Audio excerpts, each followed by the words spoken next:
मीठी बात सुनावा हो हमारा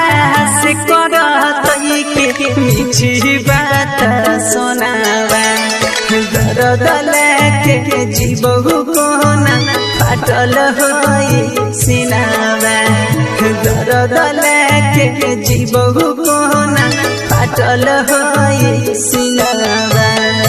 चुपा चुपा चुपा सोना मन मोर कहनमा